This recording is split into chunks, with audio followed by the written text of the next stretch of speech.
ഇന്നലെയും പറഞ്ഞിട്ടുണ്ട്, ജനങ്ങളിലേക്ക് ഇറങ്ങൂ, സൗമ്യമായിട്ട് സ്നേഹമായിട്ട് കരുണയോടെ പെരുമാറൂ, ജനങ്ങളിൽ നകലാതിരിക്കൂ, നിൽക്കൂ. ഒന്നോ രണ്ടോ ചോദ്യം കുറച്ച് നട്ടലുള്ള ഒരു പത്രപ്രവർത്തകൻ ചോദിച്ചപ്പോൾ സ്വന്തം കാലത്ത് നിയമിച്ചവരാണ് വാസുവും പപ്പനും. അവരും ഓട്ടിച്ചു. ഇതേ കാലത്ത് തന്നെയാണ്. ഇപ്പോൾ അന്വേഷണം നടക്കുമ്പോൾ ആ ചോദ്യം കൃത്യമായ സ്ഥലത്ത് കൊണ്ടു കയറിയപ്പോൾ ഇദ്ദേഹത്തിന്റെ ആ വിരളിച്ച ഒന്ന് കേട്ടു നോക്കി. SIT അന്വേഷണം നടത്തിക്കൊണ്ടിരിക്കുകയാണ്. ആ അന്വേഷണത്തിന്റെ ഭാഗമായിട്ടുള്ള കാര്യങ്ങൾ ഇപ്പോൾ കോടതിയുടെ മുന്നിൽ വന്നുകൊണ്ടിരിക്കുന്നുണ്ട്. അതുമായി ബന്ധപ്പെട്ട് കൂടുതൽ വ്യക്തത ആ അന്വേഷണത്തിന്റെ ഭാഗമായിട്ട് വരും. ആരോടും പ്രത്യേകമായി ചോദിക്കേണ്ട ആവശ്യം വരുന്നില്ല.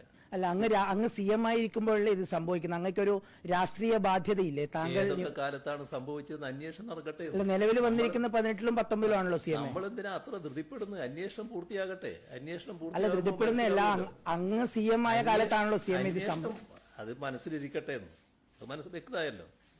അല്ല, മനസ്സിലിരിക്കുന്നതല്ല ഞാൻ പറയുന്നത്. പത്മകുമാറിനെയും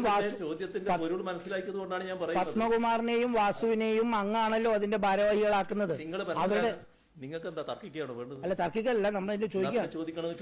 അതാ ചോദിച്ചത്. അതായത് അന്ന് കടകംപള്ളിയോട് ചോദിച്ചിരുന്നു എന്നാണ് ചോദിക്കുന്നത് ഈ സംഭവിച്ചതിനെ കുറിച്ചിട്ട്. ദേവസ്വം മന്ത്രിയാണല്ലോ പറയുന്നതിന് ശേഷം മാത്രമേ ഇദ്ദേഹം പറയൂ. പറഞ്ഞോളൂ CM, നിങ്ങൾ അതിന് ഉറപ്പുണ്ടാക്കും. പറഞ്ഞോളൂ.